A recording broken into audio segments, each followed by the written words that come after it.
Vamos lá. Essa é a nossa última aula do proposto, né? Das 4 semanas. Antes de mais nada, bom dia, boa tarde, boa noite. São dois textos que a gente vai debater. O primeiro vai ser do Antônio Manuel Espanha e da Ângela Barreto Xavier, Redes Clientelares, que, ao meu ver, é um texto pequenininho, mas é fundamental para a nossa proposta, que é desnaturalizar a relação mecânica que a gente faz entre economia, capitalismo e finanças. Nesse texto, o Antônio Manuel Espanha e a Ângela Xavier vão apontar outros mecanismos de economia, por exemplo, a economia moral do dom, que é o dar, receber e restituir. E na outra parte da nossa aula, a gente vai trabalhar com a história da vida privada. Na Europa é uma coleção, esse volume ele é organizado pelo Roger Chartier, e nós vamos trabalhar com o texto da Nicole Castan, que é o público e o particular, onde a gente vai debater como que é organizada na vida da sociedade de antigo regime essas divisões. Então vamos começar pelo texto da Ângela Xavier e do Antônio Manuel Espanha, para que nós problematizemos a questão também da natureza absoluta dos estados do antigo regime.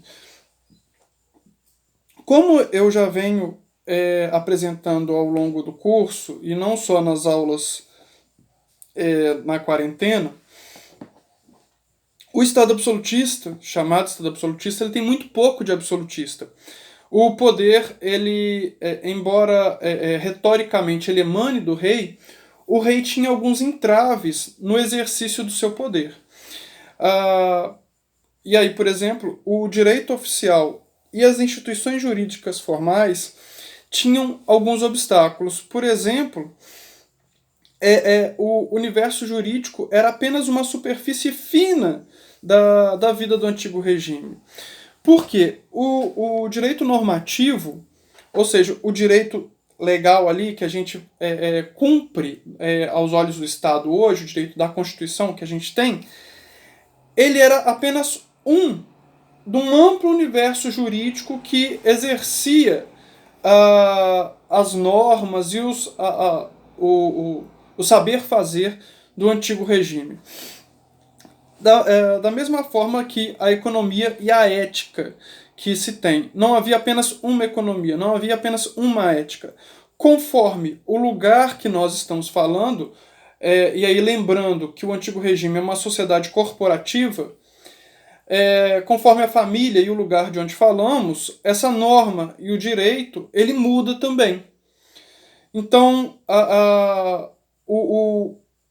a constitucionalidade é uma má palavra, mas a jurisprudência e a institucionalidade do Estado do antigo regime assume uma forma de colchas de retalho. Porque é um emaranhado de jurisdições. Há, por exemplo, um código legal eclesiástico, um código legal da monarquia e uma ampla variedade de códigos que vão normatizar diferentes corporações. Lembrando, a diferença que vai ser o aspecto definidor dessa sociedade de antigo regime. Não a igualdade tal como nós temos hoje, ou deveríamos ter. E confirmando isso, a teoria jurídica da época ela se subordina a outras esferas de normatização, tais como as esferas morais e a esfera religiosa também. Então, há degraus ali institucionais, e não necessariamente só degraus lineares. Há um entrecruzamento de legislações que vão tornar cada vez mais complexa a jurisprudência da sociedade de antigo regime.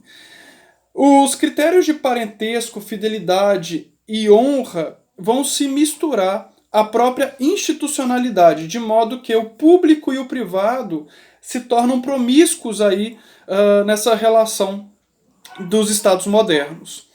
Ou seja, não há uma divisão clara entre o particular e o que é público na sociedade de antigo regime.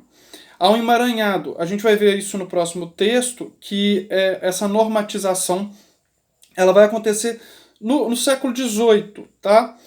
Então, esses critérios de parentesco, amizade e honra vão participar na questão da institucionalidade jurídica.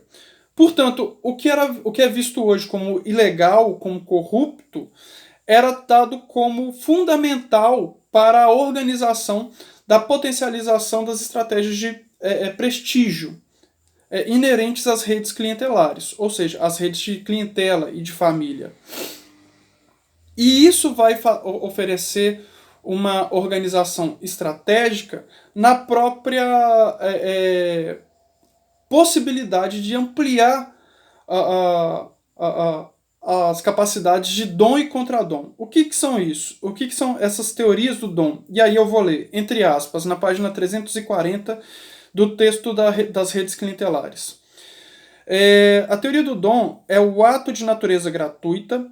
O dom fazia parte da sociedade do antigo regime, de um universo normativo precioso e minucioso que lhes retirava toda a espontaneidade e transformava em unidade de cadeia infinita de atos beneficiais, que constituíam as principais fontes de estruturação das relações políticas. Ou seja, não são relações econômicas de maneira financeira que estamos falando. Estamos falando de potencialidade de ampliação do dom e contradom que vai organizar essas redes políticas do antigo regime. Conforme a família que você pertencia e a corporação que você pertencia, você tinha uma potencialidade política ali oferecida. Portanto, a economia financeira era importante, mas estava subordinada a essas redes familiares e essas redes de dom e contradom. Tá? Então, o dar e receber e restituir são fundamentais para posicionar os sujeitos e as famílias dentro dessa sociedade de antigo regime. A capacidade de dispersar benefícios e retribuí-los é que vai posicionar esses indivíduos.